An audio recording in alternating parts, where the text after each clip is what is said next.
এখানে 2 কেজি গোস্ত আছে, এটা আমি কালা ভুনা করব। এখানে টাটকা 2 কেজি গরুর গোস্ত আছে, আমি এটা সিনার গোস্তটা নিয়েছি। আমি গরুর কালা ভুনা করতে আমার লাগতেছে পিসের বেরেস্তা, এটা ভাজা পেঁয়াজের বেরেস্তা।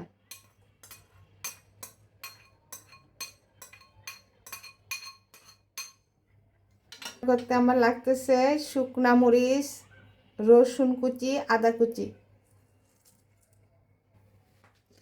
তারপর আমার আদা রসুনের পেস্ট লাগতেছে। আমার গরম মশলার গুঁড়া লাগতেছে 1 চামচ, 2 চামচ। আমার মরিচের গুঁড়া লাগতেছে 1 চামচ, 2 চামচ, 3 চামচ দিলাম। লবণ দিয়ে দিব।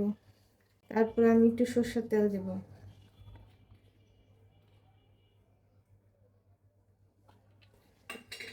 আমি একটু ঘি দিয়ে দিব।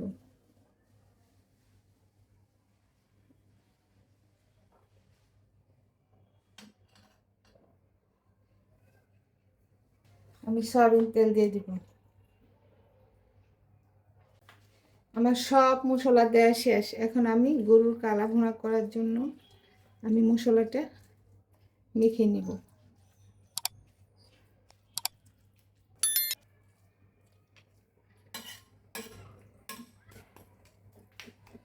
আমার মশলাটা মাখানো হয়ে গেছে, এখন আমি রান্নাটা চড়িয়ে দিব।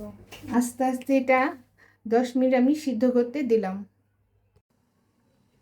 আমি 10 মিনিট সিদ্ধ হতে দিয়েছিলাম, এখন পানি উঠে গেছে, নেড়ে দিব। এখন উল্টে পাল্টে দেবেন।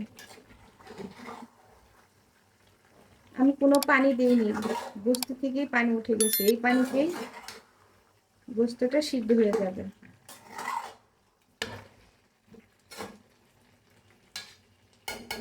গোস্তটা আস্তে আস্তে ভাজা ভাজা হোক, আমি ঢেকে দিলাম।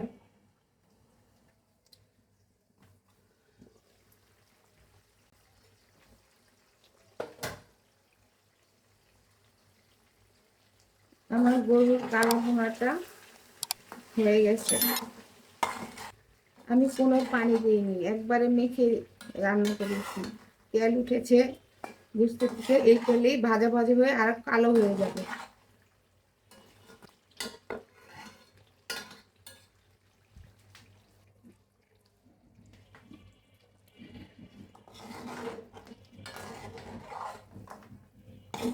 আমার গরুর কালা ভুনাটা কমপ্লিট হয়ে গেছে, এখন আমি চুলাটা বন্ধ করে দেব। এটা হচ্ছে গরুর কালা ভুনা। এই ভুনা আমি ঘরে থাকা অল্প কিছু মশলা দিয়ে তৈরি করেছি। খেতে দুর্দান্ত টেস্টি। আপনারা এই প্রসেসে একবার হলেও বানিয়ে খেয়ে দেখবেন, বিয়েবাড়ির স্বাদকেও হার মানাবে। এই কালা ভুনার মধ্যে আসল গরুর গোশতের স্বাদ খুঁজে পাবেন। একবার হলেও বানিয়ে খেয়ে দেখবেন। আল্লাহ হাফেজ।